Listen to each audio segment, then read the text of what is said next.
광야 말씀을 듣는 곳, 광야 말씀을 듣는 곳이라는 제목으로 함께 말씀을 나누도록 하겠습니다. 많은 사람들이 민수기를 그렇게 썩 좋아하지 않는 것 같습니다.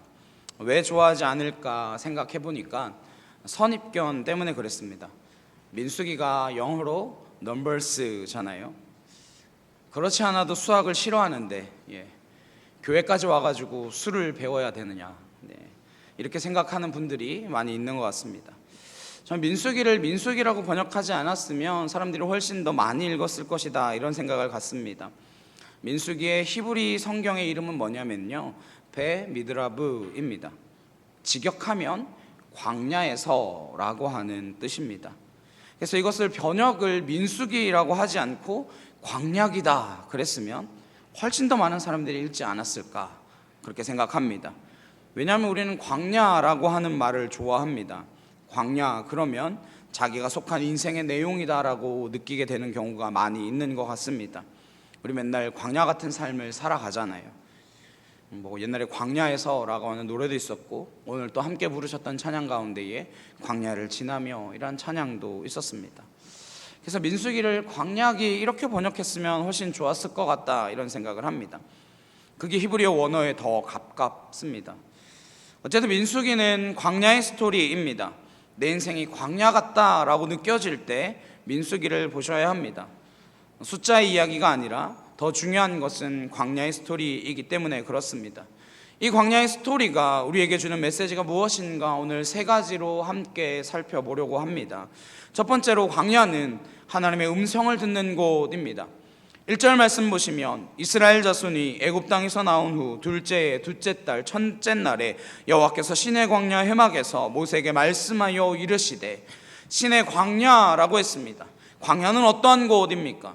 광야는 살기 어려운 곳입니다. 험난한 곳입니다. 신명기 1장 19절 말씀에 보니까 광야를 이렇게 묘사하고 있습니다. 너희가 보았던 그 크고 두려운 광야를 지나. 크고 두렵다, 이것이 광야라고 하는 것이죠. 광야는 일단 먹을 게 없습니다. 마실 물도 없습니다. 거기에 태양빛이 엄청나게 내리쬐입니다. 그래서 하나님께서 구름 기둥을 보내주셨습니다. 그거 아니면 다 죽을 수도 있거든요. 밤에는 반대로 영하의 날씨가 된다라고 합니다. 얼어 죽는다라고 하는 것이죠. 그래서 밤에는 불기둥을 허락하여 주셨습니다. 그런 곳이 광야입니다. 거기다 웬만한 곳에선 끝이 보이지 않습니다. 사막이니까 가도 모래뿐 끝이 없습니다. 끝이 보이지 않는 광야, 그래서 크고 두려운 곳, 이렇게 이야기하고 있습니다. 우리의 인생 가운데에도 이렇게 크고 두려운 인생들이 있습니다. 끝날 것 같지 않은 고난, 가도 힘든 것들이 나타나는 그곳, 광야입니다. 그런데 광야가 이렇게 험난하기만 한 곳이냐? 그렇지 않다라고 하는 것이죠. 광야는 동시에 하나님이 말씀하시는 곳입니다. 아까 베미드라브가 민수기라고 말씀드렸죠. 광야에서라고 하는 뜻이라고. 이 베라고 하는 말이 어디에라고 하는 장소를 나타내는 거 어디입니다. 그러면 미드라브는 광야를 뜻하겠죠. 광야의 히브리 단어가 미드바르입니다. 그런데 하나님의 세상을 창조하실 때에 무엇으로 창조하셨습니까? 뭘로 창조하셨죠? 말씀으로 창조하셨죠. 그게 히브리어로 다바르입니다. 그러니까 이 미드바르하고 다바르하고 어원이 같습니다. 그러니까 우리는 히브리 사람들이 아니니까 느낌을 못 받지만, 히브리 사람들은 광야, 미드바르라고 하는 말을 듣는 순간 다바르, 말씀이 생각나는 거 어디입니다. 그래서 광야는 어떠한 곳이냐? 하나님이 말씀하시는 곳, 그곳이 광야라고 하는 뜻입니다. 그래서 하나님께 쓰임받았던 사람들은 광야를 통과했습니다. 모세 40년 동안 광야에 있었죠. 다윗 광야의 체험을 했습니다. 무엇보다도 예수님 광야의 체험을 하셨습니다. 거기에서 하셨던 일이 무엇입니까? 하나님의 음성을 크게 들었다라고 하는 것입니다. 다윗과 솔로몬의 결정적인 차이점이 무엇인가 살펴보면, 다윗은 광야를 통하여 하나님의 음성을 들었습니다. 그러나 솔로몬은 아버지를 잘 둔 덕에 광야의 생활이 없었습니다. 그래서 그의 믿음이 얄팍하죠. 그래서 다른 것들로 그들의 나라를 넓히고자 후군과 처첩을 두며 나라를 잘 살아보겠다 우상들을 섬기기 시작하는 믿음이 되고 맙니다. 하나님께서 저와 여러분을 사랑하는 줄로 믿습니다. 하나님이 사랑하는 저와 여러분을 광야로 이끄시는 이유가 무엇이냐? 잘 들으라고, 하나님의 말씀을 들으라고 그것 가운데로 인도하시는 것입니다. 이것이 고대의 표현이고, 최근에 들어보시면 C.S. 루이스는 이것을 이렇게 표현했습니다. 고난은 하나님의 확성기다. 고난을 광야로 바꿔 보십시오. 광야의 생활을 통하여 하나님의 음성이 크게 들린다라고 하는 것입니다. 하나님의 말씀이 확성기처럼 들려온다라고 하는 것이죠. 오늘도 하나님의 사랑하는 백성들에게 광야를 체험하게 만드시는 이유가 무엇입니까? 하나님의 음성이 크게 들리시도록 하기 위함입니다. 그래서 오늘의 말씀도 가장 크게 들리는 사람은 누구이냐? 광야를 통과하고 있는 사람이죠. 하나님의 음성이 잘 들려온다라고 하는 것입니다. 시편 119편은 전체가 다 하나님에 관한 말씀인데 71절에 보니까 이렇게 말씀하고 있습니다. 고난당한 것이 내게 유익이라. 이로 말미암아 내가 주의 율례들을 배우게 되었나이다. 주님의 음성이 크게 들렸습니다. 이 이야기인 것이죠. 잘 들리게 되었다라고 하는 것입니다. 기독교의 생명은 어디에 있겠습니까? 하나님의 말씀을 잘 듣는 것, 그것에 우리의 생명이 있지 않겠습니까? 어떻게 하면 우리가 하나님의 백성이 될 수 있습니까? 하나님의 사람이 되는 그 방법들을 보시면 하나님의 음성을 들었을 때에 하나님의 사람이 되어집니다. 하나님의 음성을 듣는 사람이 하나님의 사람인 것입니다. 믿음은 어떻게 생깁니까? 하나님의 말씀을 들을 때에 믿음이 생깁니다. 로마서 10장 17절 말씀에 그러므로 믿음은 들음에서 나며 들음은 그리스도의 말씀으로 말미암아 느니라. 귀중한 믿음, 하나님의 사람이 되는 것, 모든 생명의 원천이 하나님의 말씀을 듣는 것, 거기에 있다라고 하는 것입니다. 하나님이 우리를 귀하게 여기신다. 그러면 어디로 보내실까요? 광야 가운데 가장 큰 은혜를 받을 수 있는 그곳 가운데로 우리를 보내십니다. 우리의 삶 가운데에 여러분에게 고난의 기쁨이 있으십니까? 그 가운데에서 하나님의 음성을 깊이 듣고 하나님의 사람이 되는 축복이 있으시기를 주님의 이름으로 축원합니다. 두 번째로 광야가 주는 메시지는 자기 자신이 얼마나 강한가 그것을 깨달으라라고 하는 것입니다. 우리는 전부 다 스스로 내가 약하다라고 생각합니다. 그것 아니다라고 하는 것이죠. 내가 하나님의 백성으로, 하나님의 함께하는 종으로 얼마나 강력한가 깨우치라라고 하는 것입니다. 2절 말씀 보시면 너희는 이스라엘의 자손의 모든 회 중 각 남자의 수를 그들의 종족과 조상의 가문에 따라 그 명수대로 계수할지니 그랬습니다. 이래서 민수기죠. 숫자를 세라고 하는 것입니다. 수를 세봐라 그랬다라고 하는 거예요. 근데 우리는 숫자를 세라 그러면 안 좋은 이미지가 있습니다. 누구 때문에 그렇죠? 다윗 때문이죠. 다윗이 인구조사를 했다가 하나님께 혼쭐이 납니다. 그는 왜 인구조사를 했습니까? 자기 자신이 얼마나 큰 나라를 이루었는지, 얼마나 나라를, 백성을 부강케 했는지 나타내려고 하는 과시욕, 자랑, 교만함 때문이었습니다. 그래서 하나님께서 갓 선지자를 보내셔서 셋 중에 하나를 골라라 그러십니다. 전염병이 임하여 많은 사람들이, 많은 백성들이 죽게 되어집니다. 그래서 우리 인구조사하는 것을 나쁜 것이다 라고 생각하게 되어졌습니다. 이유가 무엇이었습니까? 자신을 자랑하고 과시하려고 하는 것 때문이었습니다. 과시욕, 자랑하는 것, 그것은 참 위험한 것입니다. 하나님께서 별로 좋아하시지 않는 것 같습니다. 징계하실 때가 많기 때문입니다. 이러한 목적으로 인구조사를 하는 것은 나쁜 것이죠. 그러나 무엇을 세는가에 따라 다릅니다. 모세오경을 보시면 인구조사하는 것이 3번 나오고 있습니다. 첫 번째는 출애굽기 30장에 나오고요, 두 번째는 오늘 민수기 1장에 나오고, 그리고 뒤에 민수기 26장에 또 나옵니다. 왜 수를 세는가 내용을 보시면 출애굽기 30장에 나오는 것은 소위 말하는 인두세를 매기기 위함입니다. 출애굽기 30장 12절에 내가 이스라엘 자손의 수요를 조사할 때에 조사받은 각 사람은 그들을 계수할 때에 자기의 생명의 속전을 여호와께 드릴지니 이는 그것을 계수할 때에 그들 중에 질병이 없게 하려 함이라. 이스라엘 백성들을 전수조사했습니다. 다 조사하고 난 다음에 인두세라고 부르죠. 한 사람 한 사람 한 명마다 하나님께 헌금을 드리라 라고 하는 것이죠. 세금인데 다 믿는 사람들이니까 헌금이나 마찬가지죠. 얼마냐? 한 사람당 반세겔입니다. 이게 언제까지 남아있죠? 예수님 당시에까지 이게 남아있습니다. 그래서 예수님께 누가 와서 물어보잖아요. 가이사에게 세금을 바치는 것이 옳습니까? 옳지 않습니까? 그때 예수님의 대답이 이렇습니다. 가이사의 것은 가이사에게, 하나님의 것은 하나님께 드려라. 근데 이렇게 말했던 이유가 무엇이냐면요, 당시에 통용되는 화폐가 두 종류가 있었습니다. 하나는 드라크마하고요, 이것은 로마 황제의 초상이 그려져 있는 동전입니다. 또 하나는 유대교인들이 쓰는 세겔이 있었습니다. 환율은 1대 1입니다. 한 드라크마가 한 세겔이에요. 하나님께 드리는 따로 된 동전이 있었다라고 하는 것입니다. 따로 드릴 때 보라는 거죠. 드라크마, 거기에는 가이사의 얼굴이 있으니까 그건 거기 갖다 드리고, 성경에 드리는 세겔을 기억해봐라. 그거 반세겔 드리는 거 있으니까 그건 하나님께 드려라. 세겔 인두세로 모든 성도들이 하나님께 드리는 헌금의 목적으로 인구 조사를 했던 것이 있습니다. 이것이 출애굽기 30장이고 오늘 민수기 1장에 나오는 인구조사의 목적은 무엇이냐? 전쟁을 준비하는 것입니다. 전투하러 나가기 위한 전쟁의 준비, 군대를 조직하기 위해서 인구조사를 한 것입니다. 민수기 26장에 나오는 인구조사는 그럼 무엇이냐? 이제 얻은 가나안 땅을 분배하기 위하여 인구조사를 한 것입니다. 잘 보십시오. 하나님 앞에 드리는 헌금을 위해서, 또 군대를 조직하기 위해서, 분배를 하기 위하여 여기에 자기의 자랑이나 과시나 무엇이 있습니까? 이것은 전부 다 하나님께서 기뻐하시는 목적을 위하여 인구조사를 한 것입니다.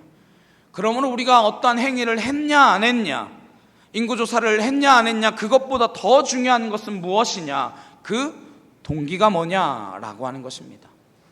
우리가 어떠한 행위를 하고 안 하고에 있어서 그 동기가 무엇이냐, 그것을 하나님은 보신다라고 하는 것이죠. 자기 과시와 자랑은 하나님이 미워하시는 것이지만 그렇지 않은 것은 세야 한다라고 하는 것이죠. 근데 많은 사람들이 이러한 목적으로 수를 세지 않으니 문제가 되는 거죠. 교회 세를 과시하기 위하여, 우리에게 얼마나 많은 사람들이 모이는가 그것을 자랑하기 위하여 수를 센다. 기뻐하시겠습니까?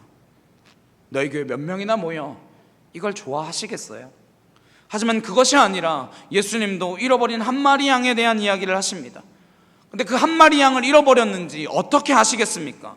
100마리 있었는데 세어보니까 99마리밖에 없더라. 그래서 한 마리 잃어버린 줄 알고 찾으신 것이죠. 이러한 목적으로 수를 세는 것, 하나님이 오히려 기뻐하시겠죠.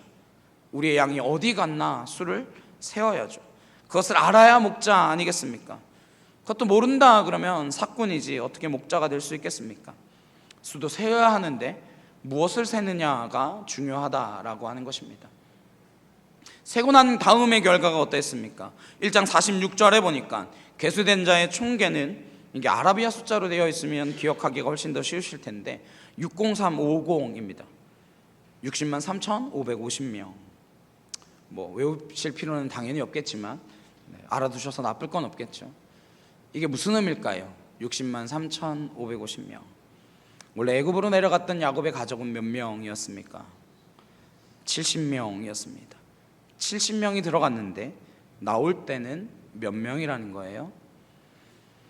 60만 3,550명. 그것도 20세 이상으로 전투에 나갈 만한 수만 60만 3,550명이었다라고 하는 것입니다. 그럼 남자 여자 1대1로 치면 남자가 60만이니까 여자는 몇 만이에요? 60만이겠죠. 대개 이런 가족은 최소 4인 가족이잖아요. 요즘처럼 애를 안 낳아도 3인 가족은 되니까. 그때 최소 4인은 됐겠죠. 그래서 240만. 근데 과장하지 않으려고 뒤에 자르고 200만 정도가 출애굽의 백성이다, 이렇게 추정하는 이유가 바로 이 숫자에 있습니다. 네. 대략 200만 정도가 나왔다. 무슨 의미일까요? 몇 명이 들어갔는데? 70명이 들어갔는데 하나님의 축복이죠. 힘을 내라 라고 하는 것입니다. 이 메시지는 너희들이 결코 작은 숫자가 아니다 라고 하는 것입니다. 큰 민족이라는 거예요. 70명, 먹을 것이 없어서 애굽으로 갔다가 요셉이 죽고 나니까 종살이하게 되었던 그런 연약한 민족이 더 이상 아니다라고 하는 것입니다. 약하지 않다, 스스로 약하다라고 착각에 빠지지 말라라고 하는 것이죠. 얼마나 대단한 민족인 줄 아느냐? 하나님이 함께 하시는 강력한 민족이다. 그것을 보여주는 숫자입니다. 특별히 저는 우리 민족도 마찬가지라고 생각합니다. 그 작은 나라에 하나님께서 주신 축복이 얼마나 많이 있습니까? 축복을 세어보아야 하지 않겠습니까? 근데 믿음이 없는 사람들은 밤낮 안 되는 이야기만 합니다. 이래서 안 되고 저래서 안 되고 헬조선이고. 의료보면 거기보다 잘된 데가 어디 있습니까? 생활하기에 한국보다 편리한 곳이 어디에 있습니까? 굉장히 좋은 나라이죠. 제 친구가 미국에 다녀와서 해준 이야기인데, 저는 미국에 못 가봤으니까 모르지만 미국에 가서 엄청난 걸 봤다면서 저에게 이야기했던 게 있었습니다. 대체 미국 사람들이 이 정도 수준인지 자기는 몰랐다라고. 슈퍼 같은 데 가서 우리 5,500원짜리 물건을 사고 10,000원을 냈다 그러면 바로 머릿속에 얼마를 거슬러 받아야 되는지 떠오르시죠? 4,500원입니다. 바로 거슬러 주죠. 근데 거기서 55불짜리 물건을 사고 100불을 냈는데 45불 거슬러 주면 되잖아요. 근데 55불짜리 물건을 놓고 10불짜리를 들고 65, 75, 85, 95 잠깐 쉬었다 1불짜리를 들고 96, 97, 98, 99, 100 이러고 주더래요. 미국도 별거 아니죠. 하나님 우리에게 주신 비상한 머리가 있잖아요. 수학을 못할 뿐이지 산수는 잘하지 않습니까? 돈이 얼마나 중요한데요. 일본에 동일본 대지진이 일어났을 때 구호품을 줬는데 금방금방 못 나눠줘가지고 사람들이 굶었다고 합니다. 이유가 뭐냐? 나눠주는 매뉴얼이 없어서. 일본은 매뉴얼 국가인데 매뉴얼이 없어서 굶었대요. 먹을 걸 눈앞에 두고도 못 나눠주는, 융통성이 하나도 없는 나라. 우리 어때요? 안 나눠줘도 다 알아서 챙겨가죠. 절대 배골지 않을 겁니다. 우리가 세계 어디를 가든 뒤질 것이 무엇이 있습니까? 필리핀 살면서 더욱더 많이 느끼지 않습니까? 이 나라 사람들이랑 우리나라 사람들이랑 비교하면 물론 이 나라에도 뛰어난 분들 많이 계시죠. 대체적으로 우리가 굉장히 뛰어난 모습들을 많이 보이지 않습니까? 하나님께서 우리에게 주신 것들이 얼마나 많이 있는데요. 이 모든 것들을 잊고 살 때가 너무나 많다라고 하는 것입니다. 하나님께서는 우리에게 지식도 주시고 어떤 때는 판단력도 주시고 엄청난 속도, 빨리빨리 일하는 것들도 주시고 많은 것들을 주셨습니다. 우리나라 사람들은 식당에서 서빙을 해도 다릅니다. 아는 목사님이 단골 중국집에 가서 있었던 일이었습니다. 음식을 시키고 기다리고 있었는데 서빙을 하던 형이 짬뽕을 이렇게 들고 오다가 엄지손가락이 국물에 들어갔어요. 이제 뜨거웠는지 뜨거 이러면서 이제 그걸 입으로 빨아요. 저희가 뻔히 봤거든요. 근데 그 목사님께 먹으라고 갖다 줬어요. 그래서 목사님이 한마디 했죠. 야, 손가락 들어간 걸 나한테 먹으라고 주면 어떡하냐, 바꿔줘라. 그 목사님하고 친했습니다. 단골이었거든요. 그래서 목사님 알고 그랬어요. 그 형이 알았어요 그러면서 들고 가다가 뒤돌아서더니 목사님 근데 제가 한마디만 할게요 그랬습니다. 그러면서 이야기하기를, 목사님 만약에 목사님 안 모실 때 제 손가락이 거기 들어갔으면 드셨겠습니까? 안 드셨겠습니까? 목사님 모르셔서 그렇지 바쁠 때 나르다 보면 손가락 들어가는 거는 부지기수입니다. 목사님 괜히 보셔가지고 심각하게 지금 반응하시는 거지 안 볼 때 많이 들어간다는 거예요. 그리고 또 이야기하기를, 내가 이거 들고 갔다가 새 거라 그러고 다시 그대로 들고 나오면 목사님 구분하실 수 있으시겠어요? 우리를 막 설득하는 거예요. 그러면서 마지막으로 한마디, 원효를 생각해 보십시오. 서빙하는 형이 원효 대사의 사상에 사로잡혀 있는 사람이었습니다. 원효의 스토리 아시죠? 문무왕 때 AD 666년에 당시 선진국이었던 당나라 중국이었죠. 그래서 옷을 잘 입는 의상대사와 함께 유학을 가려고 갔습니다. 진흥왕 때 서해안도 신라가 좀 점령을 했었기 때문에 서해안 쪽으로 배를 타고 가려고 당항성이라고 하는 중국으로 가는 항구가 하나 있었습니다. 지금 인천은 아니고 지금의 화성 정도 되는 위치라고 해요. 거기에 동굴에서 의상대사와 함께 잠을 자는 겁니다. 목이 너무 마른 거죠. 그래서 물이 없나 했는데 어디 바가지 같은 게 있어서 물을 잘 마셨죠. 너무 달고 시원한 물이었습니다. 잘 마시고 자고 일어났는데 아침에 봤더니 그게 해골에 고인 물이었더라라는 거죠. 벌레가 들어가 있는 더러운 물. 그래서 다 토했다라고 하는 거 아닙니까? 그때 원효가 깨달았다는 거죠. 어제 그물은 그렇게 시원하고 단물이었는데 오늘 이게 국토나는 더러운 물이구나. 물이 변한 게 아니라 뭐가 변한 거죠? 내 마음이 변했다. 모든 거의 문제는 마음에 있는 것이 아닌가. 유심연기 그래가지고 모든 법은 마음에 대해 있다. 그래서 유학을 안 갔죠. 네, 의상만 보내고 너는 패션 공부하고 와 이러고 가가지고 자기는 안 가고, 그 다음에 정토정을 만들었습니다. 모든 것은 마음에 있다. 그래서 그때부터 뭘 외우기 시작했어요?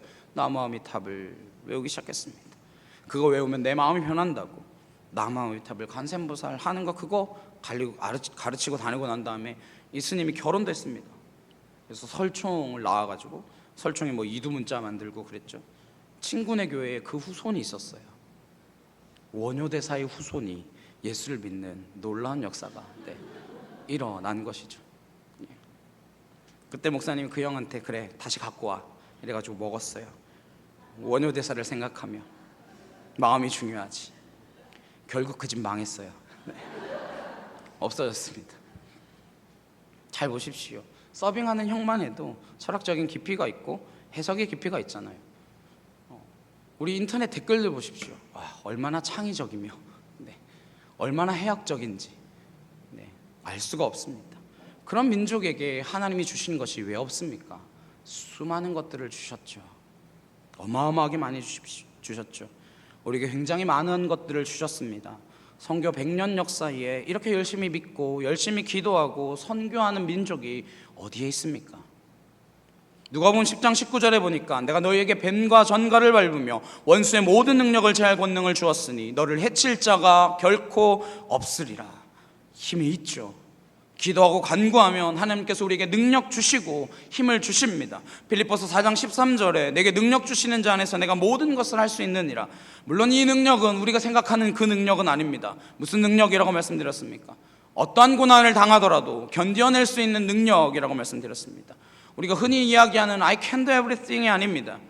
더 자세한 사항은 돌아오는 수요일의 본문이 여기니까요. 수요 말씀 시간에 함께 나누도록 하겠습니다. 제가 수요 예배하니까 의문이 드는 게 한 가지가요. 새벽에 되게 많이 들어오시잖아요. 근데 수요 예배 때는 왜 많이 안 들어오시죠? 저녁 시간이 더 많이 힘드신가요? 새벽 시간보다? 그리고 요청을 하나 받은 게 있습니다. 수요 예배 때 기도자를 정하는 게 너무 힘들다라고.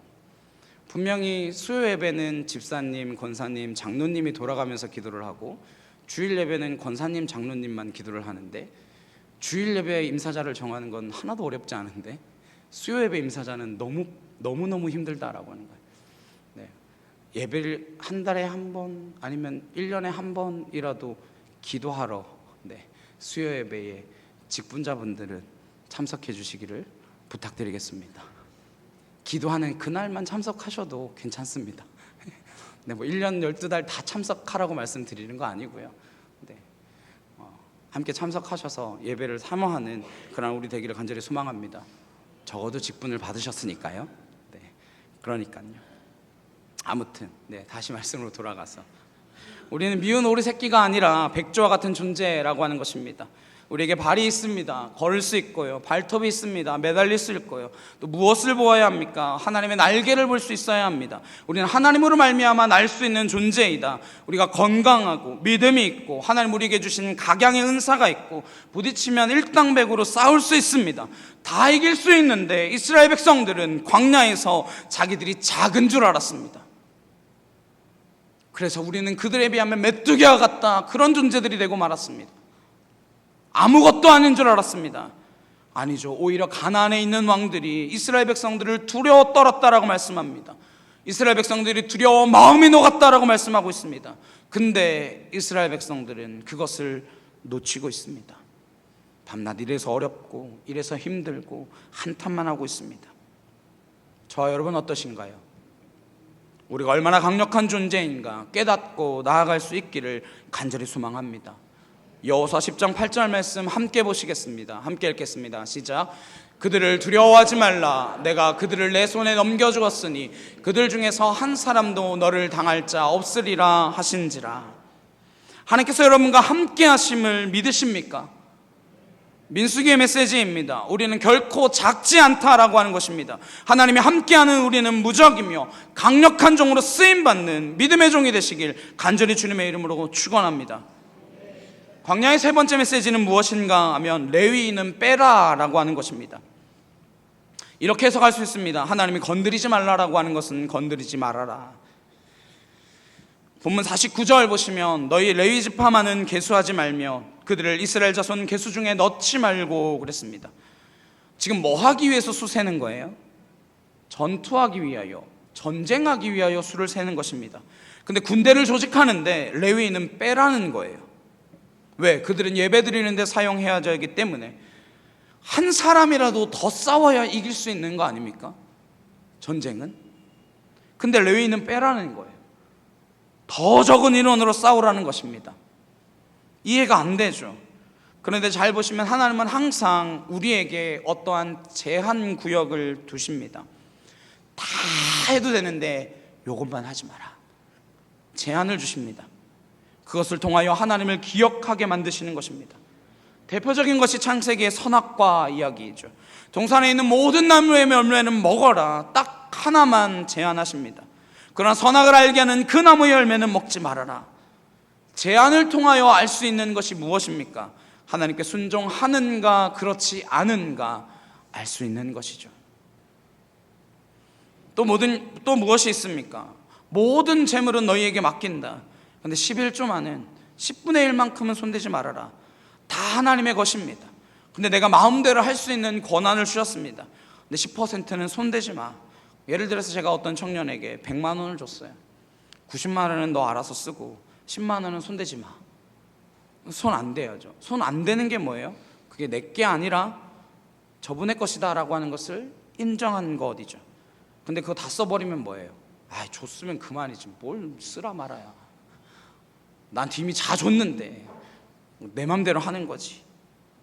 주인됨, 로드십을 거부하는 것입니다. 제한입니다.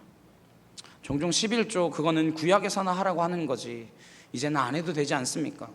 목사가 결국 돈 바치라고 하는 이야기 아닙니까? 이런 분들 계십니다. 그 믿음대로 하시면 됩니다. 그러면 되는데 제가 생각하는 11조는 이런 것입니다. 사실 말은 10분의 1이지만 우리의 심정적으로는 거의 절반이 없어지는 듯한 그런 느낌을 받게 됩니다. 100만 원 벌었는데 10만 원 11조 하면 90만 원 남잖아요. 자릿수가 달라지잖아요. 왜 물건 팔 때 10,000원이라 안 하고 9,900원 그러고 2만 원이라 안 그러고 19,900원 이럽니까? 실제로는 2만 원에 가깝지만 심정적으로는 거의 10,000원처럼 느껴지거든요. 뇌는 수를 잘 인식하는데 우리 마음은 수를 잘 인식 못하나 봐요. 그래가지고 19,900원 이러면 10,000원짜리 같아요. 막 사야 될 것 같고. 갖고 있는 돈 100만 원 이러면 많이 갖고 있는 것 같은데 90만 원 그러는 순간 10만 대로 떨어진 느낌이 듭니다. 거의 절반이 사라진 듯한 느낌적인 느낌. 그 느낌을 받으며 하나님께 고백하는 거예요. 내게 주신 모든 것이 사실은 하나님의 것입니다. 전 11조는 그 신앙의 고백이라고 생각합니다. 11조 더 한다고 복 받고요, 12조 덜 한다고 뭐 안 한다고 저주받고 그런 건 아닙니다. 하나님 무슨 뭐 돈이 없으셔가지고 돈 달라 그러시겠습니까? 하나님 뭔 돈이 필요하시다고요. 근데 내가 하나님이 주신 것들을 어떠한 태도로 바라보느냐, 그것을 보길 원하시는 것이죠. 날들이 다 있습니다. 그중 가운데 손대지 말라라고 하는 날이 있죠. 오늘 안식일 기억하여 거룩히 지키라. 우리가 그래서 예배하러 이 자리 가운데 나오지 않았습니까? 그거 손대지 말라라고 하는 것이죠. 손대면 문제가 생기는 것이죠. 제가 뭐 그리 오래 살진 않았지만 건들지 마 그래서 그랬던 거 건드려서 잘 되는 사람을 본 적이 없습니다. 건드지 말라라고 하는 거 건들면 다 무너지는 거 어디죠? 사울왕을 보십시오. 제사장만이 제사 드릴 수 있었습니다. 건들지 마 그랬는데 자기 멋대로 제사를 드리다 쫓겨나게 되어집니다. 하나님이 그를 왕 삼으신 것을 후회한다 말씀하십니다. 건들지 말라라고 하는 것은 건드려서 절대 안 된다라고 하는 것이죠. 이스라엘 역사를 보시면 이스라엘 백성들이 군사가 부족해서 진 전쟁은 한 번도 없습니다. 굳이 레위인을 건들지 않아도 돼요. 군사가 적어서 진 적은 없고 불순종해서 다 졌죠. 우리의 인생도 마찬가지입니다. 돈이 없어서 깨지는 인생이 아닙니다. 하나님이 건들지 말라라고 하는 것들을 건드려서 깨지는 거지요. 날도 마찬가지입니다. 우리에게 시간이 없다고요? 건들지 말라는 시간을 건드려서 우리가 무너지는 것입니다. 나머지 가지고 충분히 살 수 있는데 건들지 말라라고 하는 하나님의 시간까지 건드리며 무너지는 것이죠. 민수기가 우리에게 보여지는 광야에서의 지혜입니다. 제한한다, 이것을 현대적인 용어로 말하면 그렇고요. 구약의 성경의 표현을 빌어 사용하면 거룩하다라는 뜻입니다. 거룩하다라고 하는 것이 무엇입니까? 구별되었다라고 하는 뜻입니다. 우리는 거룩한 인생을 살아야 된다라고 하는 것이 무엇이냐? 하나님이 손대지 말라 그러는 거, 손대지 않고 살아가는 것입니다. 그게 거룩한 인생, 구별된 인생입니다. 제한받으면 불편할 것 같으시죠? 거기서 능력이 나옵니다. 축구 선수는 손을 못 쓰죠. 그러니까 발 기술이 나오는 거 아닙니까? 손 써서 하면 럭비지 그게 축구겠습니까? 제한이죠. 제한이 있는 곳에서 능력이 나오는 것입니다. 수비가 막 달라붙어도 제한이 있으면서 그것을 뚫고 나아갔을 때 손흥민이 되는 거죠.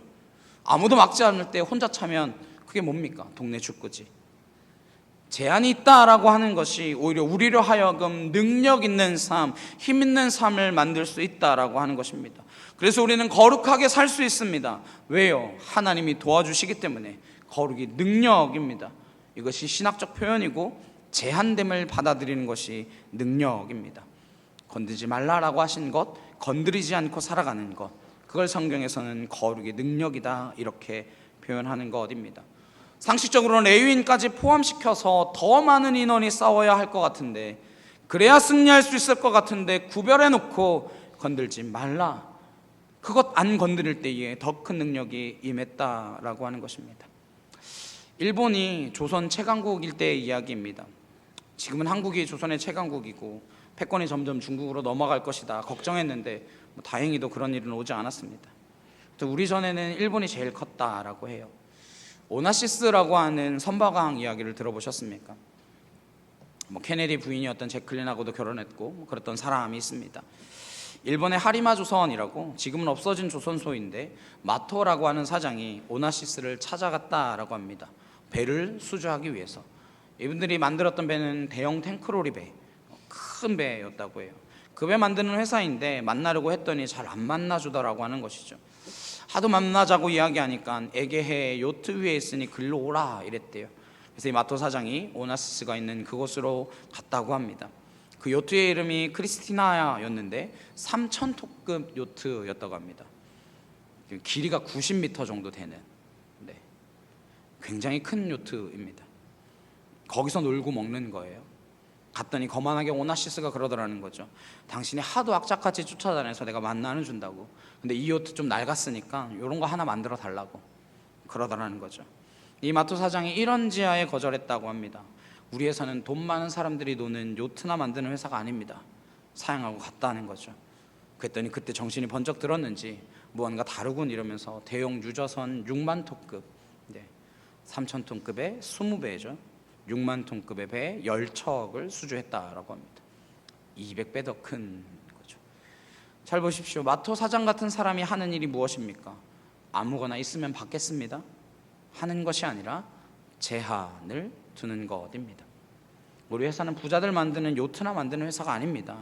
제한을 뒀을 때의 힘과 능력이 나오는 것입니다. 우리의 인생이 그렇습니다. 내 멋대로 산다라고 해서 되는 것이 아니고 하나님의 말씀 앞에서 제한을 두는 인생이 더 고급의 인생이며 능력 있는 인생인 줄로 믿습니다. 막 사는 것 아니라 제한됨, 거룩을 추구하십시오. 선이 있는 것입니다. 그 제한에서 힘이 나오는 것입니다. 민수기가 보여주는 중요한 메시지입니다. 이렇게 살아가라 라고 하는 것이죠. 이 땅을 살아가며 광야가 주는 유익이 있습니다. 하나님의 음성을 들으면 하나님의 백성이 되고, 하나님의 음성을 들으면 믿음이 생기고, 하나님의 음성을 들었을 때에 우리의 인생이 바뀌게 되어집니다. 그래서 들어야 합니다. 두 번째 중요한 건 내가 얼마나 강력한 인생인지 깨달아야 합니다. 우린 미운 오리 새끼 같은 존재가 아니라 백조와 같은 존재들인 줄로 믿습니다. 하나님이 함께 하실 때 날아갈 수 있는 강력한 존재들이 될 줄로 믿습니다. 세상이 어렵다, 힘들다, 안 된다 던져주는 그 좌절의 목소리에 넘어가지 마십시오. 하나님이 함께하면 일어설 수 있는 믿음의 백성 될 줄로 믿습니다. 그리고 하나님이 건들지 말라 하신 것, 제한, 거룩함, 그것이 우리의 능력입니다. 그 능력으로 일어설 수 있는 저와 여러분 되시길 주님의 이름으로 축원합니다. 모두 자리에 일어나셔서 찬송가 545장 함께 찬양하시겠습니다.